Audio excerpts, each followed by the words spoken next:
Dean, welcome to the Conservative Commander Radio Show. Hey, great to be here.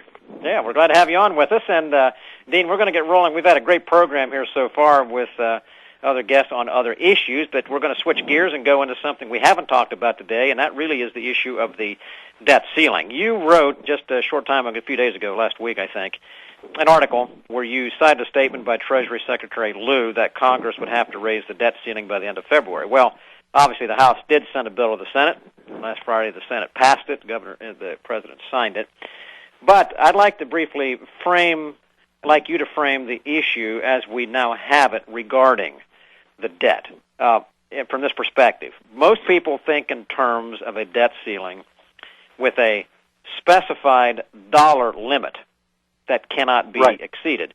But in this case, Speaker Boehner and Eric Cantor sent something a little different to the Senate, I believe. Tell our listeners what this bill that actually is now there relative to the debt ceiling, how did they actually construct it, and what's different about it? Well, you're right, and I'll put it in the most provocative terms. The debt ceiling has been abolished. There is no limit on how much debt the President can pile on the country at the moment. Yeah, See, I'm going to interject. I'm going to jump in on top of you, but I want you to restate that. We have a debt ceiling bill that was passed, and what you're saying that the bill that has now been passed really effectively has no debt ceiling? Correct. There is effectively no limit on how much debt the President can pile on us from now until March 15th of 2015. And I'll explain to you the mechanics of that. In the past, as you suggested, Congress set a debt limit based on a dollar amount. The President may only borrow up to X billion or trillion dollars, and after that he may borrow no more. And that always forced the President to come back to Congress and say, you know what, we've got bills to pay, we don't have enough money, we need to borrow more, pass a new debt ceiling that's higher. And Congress pretty much always did. And then in the last debt ceiling increase, earlier in the past February of 2013, and now repeated in the bill that just went to the President last week, Congress said, you know what, no dollar limit, no cap. You can borrow as much as you want, Mr. President, but when a certain date arrives, then we're going to snap a cap on there automatically. So he could go to the bond market right now, this afternoon, borrow $2 trillion on top of the $17 trillion we already have on our debt, and add it to the tab, and there's effectively nothing Congress can do about it. I won't say nothing, and we can get into the details of what they can do, but effectively he can do that right now. He can just borrow without limit. I think that's extraordinarily significant. I want our listeners to understand exactly what took place there. And Dean, I chaired our House Finance Committee here in Pennsylvania Legislature for some years, and so I put together budgets. I know what's in place here.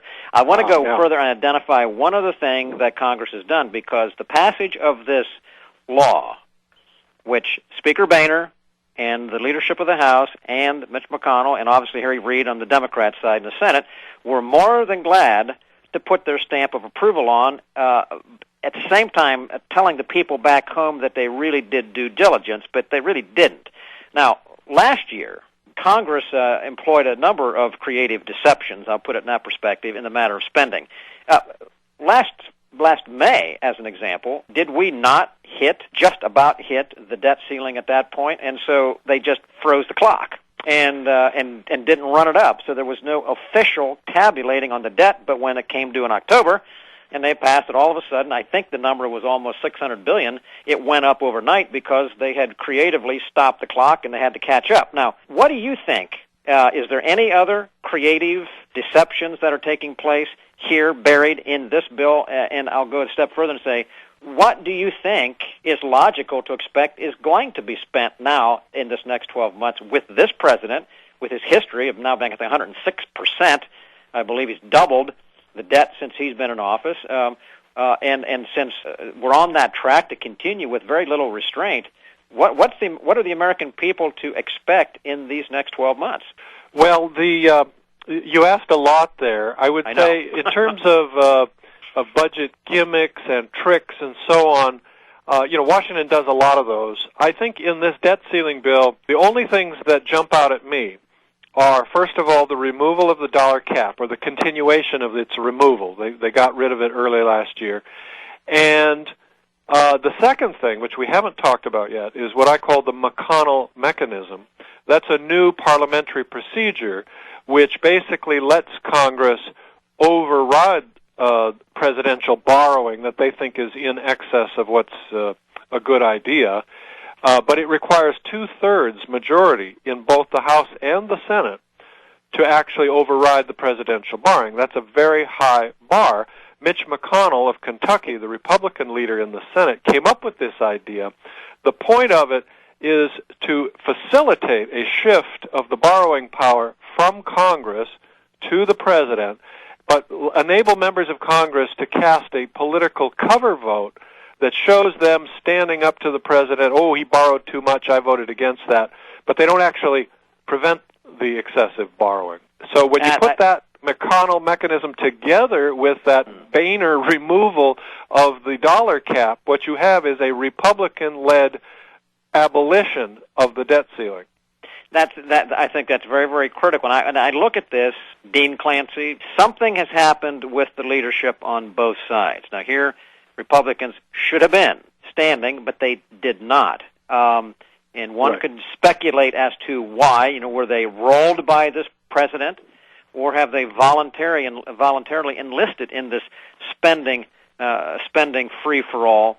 But as bad as this spending is, and you can comment on that, I think that there is a larger concern relative to a constitutional issue at play here. Do you agree? Well, there is. Yeah, because the Constitution says Congress shall have the power to borrow money on the credit of the United States, period, end of sentence. No power to borrow is granted to the president. The only reason the president borrows, that is to say issues treasury bonds, is because Congress authorizes it by law. In fact, in the 19th century, the president never issued bonds unless Congress passed a specific bill for each new bond issue. Then in the 20th century, World War I, Congress got lazy. They said, well, we'll just give you a debt limit. That's when the debt ceiling came in. We'll just give you a number, and you can borrow up to that amount, and we won't pay too much attention. And now they've gone the next step. They've eliminated the dollar amount. There's no limit, and they've imposed handcuffs on themselves so that they can't even overturn what he's done without a supermajority. And the result is they have literally shifted the borrowing power from where the founders left it, with the Congress, to the president, and that looks an awful lot like monarchy. And this is why I've been trying to raise the alarm on this, because the only thing stopping Obama from doing something outrageous at this point is his own sense of what is politically get away with-able. If I could make up a new word. And Dean, I think that's frankly a very scary thing. Congress was given the responsibility of maintaining that separation. That when they voluntarily give it up, you do, as you say, it does look and smell an awful lot like monarchy. It does fit the definition of tyranny, since in fact it is really outside the law, being the Constitution. Dean Clancy, can you stay with us until we come back after this break? Love to. Okay.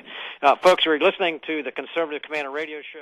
Is the fact of Congress's willingness to turn over their constitutional duty to the executive branch, officially, the president. They are giving up those things that are distinctively, that make us the three branches of government and keep us from having consolidated governmental power, as you describe it, to become a monarchy. I don't think it just happened, though. Do you, with this vote, clearly, the last 5 years, we really haven't had a budget. Right. So Congress gave it up there. This has been a practice for some time, has it not?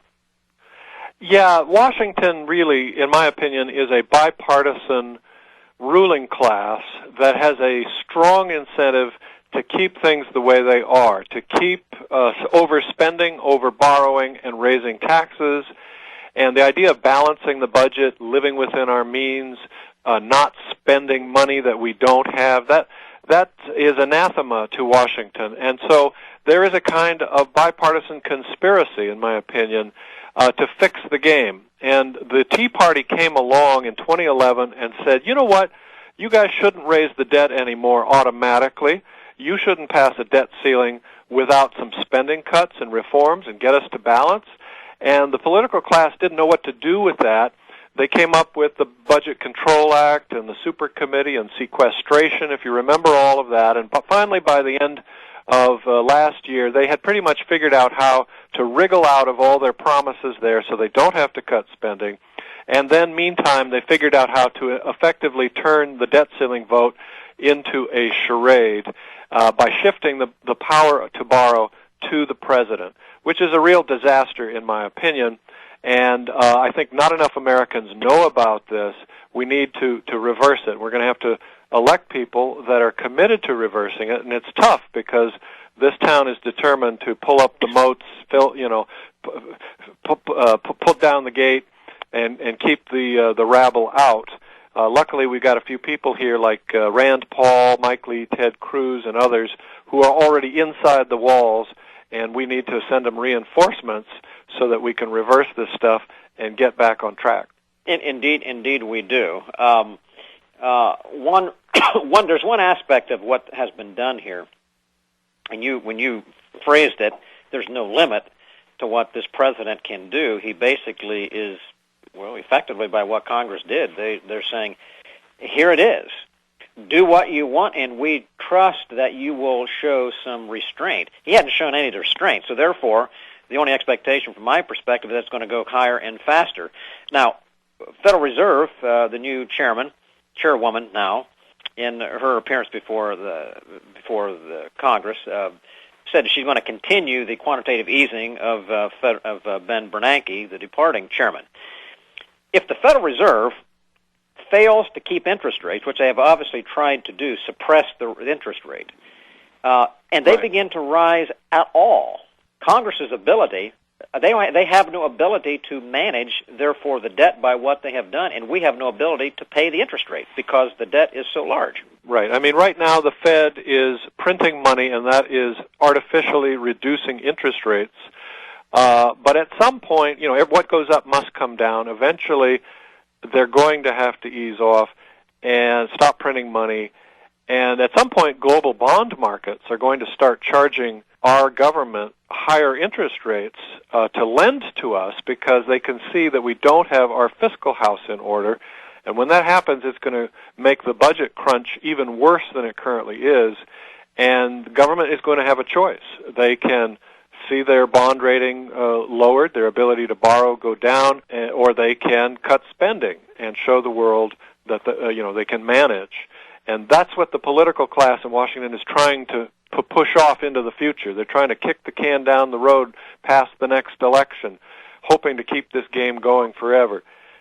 Well, but you and I both know, and anyone out there listening knows that can't go on forever. And frankly, the more that is spent, the more dependency that is placed on the spending makes it increasingly more difficult to cut spending when you get down the road. So this whole end game is not good the way it's happening. And I find it amazing that Mitch McConnell in the Senate made a comment on his vote. I think the exact quote was, quote, "My job is to protect the country when I can and to step up and lead on those occasions when it's required," end quote. And that was the reason that he pushed forward the effort to squash Senator Cruz's ability to filibuster and to tie any kind of spending reductions to this bill and to push it out of the Senate. I look at that and I say, is there any wonder why we're in trouble when we have those kind of comments by those who are supposed to be watching out for the public good? That's it. People like Ted Cruz stand for the tax-paying middle class. People like Mitch McConnell are effectively standing for the big spenders and the corporate interests in Washington. And it's funny how guys like McConnell will pat themselves on the back for their political courage when they do what the Washington culture wants, which is borrow more money without limit.